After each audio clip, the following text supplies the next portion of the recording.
दोस्तों, मैं दिनेश राजा study group पर आपका बहुत बहुत स्वागत करता हूं। हम कल से मैथ का नया बैच शुरू करने वाले हैं, उसके बारे में थोड़ी सी बात कर लेते हैं। और आज की मेरी ये वीडियो लाने का मतलब क्लियर इतना है कि आपको मैं समझा सकूं हम क्या पढ़ने वाले हैं, क्या नहीं पढ़ने वाले हैं, आप क्या गलती करते हैं और आपको क्या करना है आगे इसके लिए, तो उसके बारे में थोड़ा सा हम बात करेंगे। देखिए, सबसे पहले तो अगर आप कॉम्पिटिशन एग्ज़ाम की तैयारी कर रहे हैं तो आपको एक बात बिल्कुल क्लियर करनी है कि आपको हर सब्जेक्ट में पकड़ बनानी पड़ेगी। ऐसा नहीं है कि आप एक सब्जेक्ट को छोड़ सकते हैं या दूसरे सब्जेक्ट को बहुत अच्छा कर लें, उससे कोई फर्क पड़ने वाला है नहीं। आपको सारे सब्जेक्ट बहुत अच्छे से पढ़ने पड़ेंगे। आप किस एग्ज़ाम की तैयारी कर रहे हैं डिपेंड करता है, ठीक है। तो आप ये समझ लें कि सबसे ज़्यादा अगर कंपटीशन एग्ज़ाम में कोई सब्जेक्ट कॉमन होता है तो वो मैथ है, ठीक है। ज़्यादातर एग्ज़ाम में मैथ आता ही आता है, किसी में कम आता है तो किसी में ज़्यादा आता है, पर मैथ का वेटेज है, ठीक है। अब दूसरी बात ये आती है कि क्या गलती की गुंजाइश है आप लोगों को, क्या आप कोई भी क्वेश्चन को गलत कर सकते हैं। तो उसके लिए मैं आपको बता दूं कि अगर आप एक भी क्वेश्चन गलत करते हैं तो फिर समझ लेना कि आप सिलेक्शन से दूर जा रहे हैं। और अगर आपको सिलेक्शन लेना है तो आपको हर एक क्वेश्चन को ढंग से समझना पड़ेगा, हर एक क्वेश्चन को सॉल्व करना पड़ेगा और ज़्यादा से ज़्यादा नंबर लेके आने पड़ेंगे। यही पूरा का पूरा सिस्टम होता है कॉम्पिटिशन एग्जाम का। एकेडमिक एग्जाम में 10+2 हुआ, आपके कॉलेज के एग्जाम हुए, उनमें ऐसा नहीं होता। उनमें तो आपको एक परसेंटेज होता है, भाई 35% नंबर लेके आ जाओ, पास हो। कितने भी लड़के, जितने सारे के सारे लड़कों का 35% आ गए, सब पास है। यहाँ ऐसा नहीं होता। यहाँ सबसे ऊपर सबसे अच्छे नंबर जिसके होंगे उसका सिलेक्शन होगा, जिसके नंबर कम होंगे उसका सिलेक्शन नहीं होगा। तो ये बात बिल्कुल क्लियर कर लो कि आप यहाँ दूसरों को पीछे करके ही आगे जा सकते हैं, या कहें कि हम अपने आप को इतना आगे कर लें कि दूसरे हमारे पास ना आ पाए, तो एक तरीका है। अब उसके लिए आपको क्या करना पड़ेगा, बेसिक से पढ़ना पड़ेगा, बिल्कुल बेसिक से पढ़ना पड़ेगा और एक हाई लेवल तक पढ़ना पड़ेगा, ठीक है। तो इस बैच में हम क्या करने वाले हैं, मैथ पढ़ेंगे, या मैथ की जो हमारी क्लास होगी वो होगी बिल्कुल बेसिक से हम पढ़ना शुरू करेंगे और बिल्कुल हाई लेवल तक इसको लेके जाएंगे। हर एक टॉपिक के साथ हम ये करने वाले हैं, है ना, चैप्टर के साथ नहीं, टॉपिक के साथ ये करेंगे। हम किसी एक टॉपिक को पढ़ेंगे, उसके बारे में हम बिल्कुल बारीकियों से उसको पढ़ना शुरू करेंगे और हाई लेवल तक लेके जाएंगे। उसके बाद उसके क्वेश्चन प्रैक्टिस करेंगे। नॉर्मली मैं ये सोच रहा था पहले कि मैं बड़े पूरा एक 1.5 घंटे 2 घंटे का लेक्चर तैयार करूँ, उसमें आपको मैं समझाने की कोशिश करूँ, लेकिन मुझे नहीं लगता कि वो आपके लिए ज़्यादा फायदेमंद होगा, है ना। अभी के लिए मैंने ये सोचा है, हम जो कल मैथ का बैच शुरू करने वाले हैं उसमें हम एक टॉपिक को एक दिन डिस्कस किया करेंगे, उसी दिन उसके क्वेश्चन भी साथ में सॉल्व किया करेंगे, ठीक है, जिससे आपको पता चले कि आपको कितना समझ में आया, ठीक है। और एक और बात अपने दिमाग में रखना, नॉर्मली मैंने ये चीज़ नोटिस की है, मैं ऑफलाइन क्लासेस में पढ़ाता हूँ, हमें मैंने ये बहुत ज़्यादा नोटिस किया है। आपको दिमाग में किसने भरा हुआ है, आपने कहाँ से पढ़ा है, क्या किसने बताया हुआ है, मुझे समझ में नहीं आता। अगर हम कोई क्वेश्चन सॉल्व करते हैं तो आप लोगों में से ज़्यादातर लोगों का कहना ये होता है कि सर ये क्वेश्चन तो पेपर में आते नहीं। अगर हाई लेवल का हमने बहुत अच्छा क्वेश्चन ले लिया कहीं से, तो आप लोगों का ये कहना होता है कि ये क्वेश्चन भी पेपर में नहीं आता। अच्छा ये बताइए, मैं क्वेश्चन लाता कहाँ से हूँ, मैं जितने भी क्वेश्चन लेके आऊँगा वो मैं प्रीवियस ईयर के पेपर से लेके आऊँगा। बस अंतर इतना होगा कि कहीं क्वेश्चन मैं एसएससी के पेपर से लेके आऊँगा, कोई क्वेश्चन मैं सीजीएल के एसएससी सीजीएल से लेके आऊँगा, कोई से क्वेश्चन बैंकिंग के पेपर से होगा। तो ये सारे के सारे जो क्वेश्चन लाए जाते हैं वो मैं लेके आता हूँ केवल और केवल जो पहले एग्जाम हुए हैं उनसे।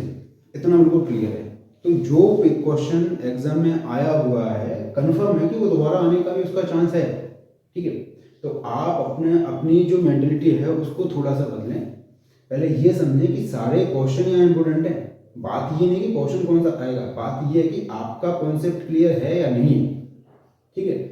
आपको अपना कॉन्सेप्ट क्लियर करना पड़ेगा पहले। तो हम यहाँ बात करेंगे उसी के बारे में। हम बिल्कुल बेसिक से चीज़ों को पढ़ना शुरू करेंगे और धीरे धीरे हम हाई लेवल तक उसको लेके जाएंगे। हाँ, इसमें थोड़ा सा टाइम लगेगा। तो अब क्वेश्चन ये आता है अपने से कि जो टारगेट बैच आएंगे उसका क्या होगा। जैसे कोई एग्ज़ाम आ गया, CHSL का एग्ज़ाम आया, या फिर कोई अभी हम बात करें MP कांस्टेबल का एग्ज़ाम आ गया, ठीक है। तो उसके लिए हम क्या करेंगे, तो उसके लिए हम अलग से टारगेट बैच चलाएंगे ना। जो भी बैच बनेगा वो अलग से रहेगा। ये जो हमारी सीरीज है इसके साथ हम कोई भी छेड़छाड़ नहीं करेंगे। ये जिस फॉर्म में चल रही है, जिस स्पीड में चल रही है, वैसे ही चलेगी। उसके अलावा जब भी कोई एग्जाम आएगा तो उसके लिए हम अलग से टारगेट बैच लेके आया करेंगे।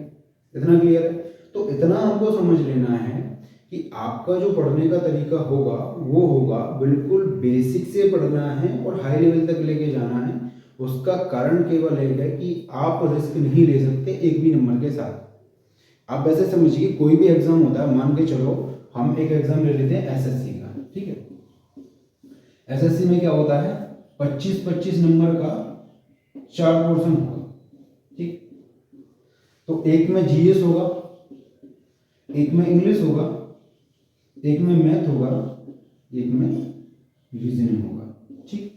तो सबसे पहले आप इतना समझ लें कि अगर मैं इस पोर्शन की बात करूं तो इसमें एक पोर्शन पूरा का पूरा मैथ का है, ठीक।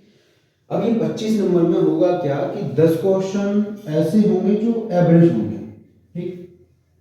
10 क्वेश्चन ऐसे होंगे जो अच्छे लेवल के होंगे, लेकिन 5 क्वेश्चन ऐसे होंगे जिनका बहुत अच्छा स्तर होगा, ठीक है। तो आपको क्या करना है कि आप जब पढ़ना शुरू करेंगे तो बिल्कुल बेसिक से पढ़ोगे, और तो ये नॉर्मल से क्वेश्चन 20 नंबर का आप ले जाओगे, कोई दिक्कत नहीं। लेकिन आखिरी का जो 5 नंबर है ये आपको अगर बनाना है तो इसके लिए आपको बहुत ही गहराई से और सही ढंग से पढ़ना पड़ेगा। आप ये नहीं कह सकते कि भाई ये क्वेश्चन मेरे मतलब का नहीं, इसको मैं छोड़ देता हूँ, ये मेरे मतलब का, इसको मैं करूँगा। आपको कॉन्सेप्ट समझना है, कैसे क्वेश्चन बनते हैं उन सबके बारे में जानना है और उनको सॉल्व करना है, और मैं वही कराने की कोशिश करूँगा। मैं हर टॉपिक के साथ आपको क्वेश्चन प्रैक्टिस कराऊंगा। जो भी टॉपिक पढ़ेंगे जैसे ही वो खत्म होता है उसके बाद हम उसके क्वेश्चन प्रैक्टिस करेंगे। आपको मैं एक सीट भी दूंगा उसके साथ ही, तो आप उसको भी प्रैक्टिस करें। किताब कोई भी लेना, आपके पास जो भी किताब है आप उससे पढ़ो, कोई इशू नहीं है। अगर नहीं है तो आप कोई भी एक किताब ले लेना। यहाँ मैं किसी का किताब का प्रचार करने नहीं आया हूँ। और दूसरी चीज़ के बारे में हम बात करें तो वो होगी आपकी रेगुलरिटी। मतलब ये है कि आप अगर किसी भी सब्जेक्ट को पढ़ते हैं या कंपटीशन एग्जाम की तैयारी कर रहे हो तो सबसे पहला और सबसे बड़ी जो बात है वो ये है कि आपका टारगेट केवल एक होना चाहिए कि आपको रेगुलर रहना है। आप इस चैनल पर भी रेगुलर रहें, रेगुलर वीडियो देखें और रेगुलरली प्रैक्टिस करें, क्योंकि रेगुलरिटी बहुत जरूरी है। तो इसके लिए आपको थोड़ा सा त्याग करना पड़ेगा। किस चीज़ का? ये तो अपन को थोड़ा ये अपना फ्रेंड सर्कल है उसको थोड़ा सा कम करो, ठीक है। कोशिश ये करो कि अकेले रहो और पढ़ाई करो। और रेगुलर मतलब ये है कि आप ऐसा नहीं है कि आज आपने पढ़ लिया कल के लिए छोड़ दिया, बाकी कल कर लेंगे। कल किसी का नहीं आया, ना कभी आएगा, ठीक है। कल में टाइम निकल जाएगा और फिर आप भटकते रहेंगे। दूसरा सबसे बड़ी बात होती है कि आपको फोकस करना है पूरा, है ना। ऐसा नहीं है कि आपने बस एक बार चालू कर दिया कॉम्पिटिशन एग्जाम की तैयारी और भटक रहे हैं, बिल्कुल पता नहीं किसकी तैयारी करनी है, कैसे तैयारी करनी है। आपका एक एम होना चाहिए, आपको पूरा फोकस उसी पे करना है, ठीक है। तीसरी हम बात करने वाले हैं क्लास की टाइमिंग और कंटेंट क्या होगा उसका, उसके बारे में, ठीक है। तो टाइमिंग का तो ऐसा है कि मैं सोच रहा हूँ कि 8 बजे सुबह लगभग आपको मैं वीडियो अपलोड कर दिया करूँगा। कुछ टाइम तक ये ऑफलाइन चलेगा, उसके बाद हम इसको ऑनलाइन करेंगे।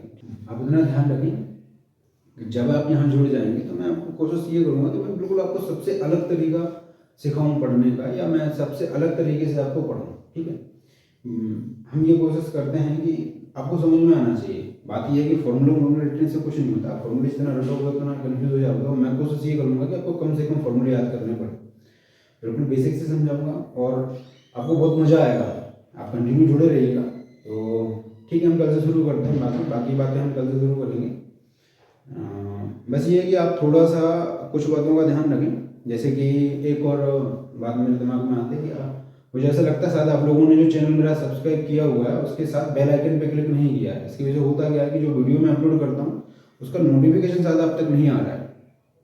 तो उसके लिए सबसे पहले आप क्या करें कि जो चैनल आपने सब्सक्राइब किया हुआ है उसी के पास में एक बेल आइकन होगा, आपको उस पर क्लिक करना और ऑल पे क्लिक करना है। उससे क्या होगा कि जैसे कोई भी वीडियो मैं अपलोड करता हूँ या आगे कोई भी वीडियो में डालूंगा तो उसका नोटिफिकेशन आपको मिलेगा।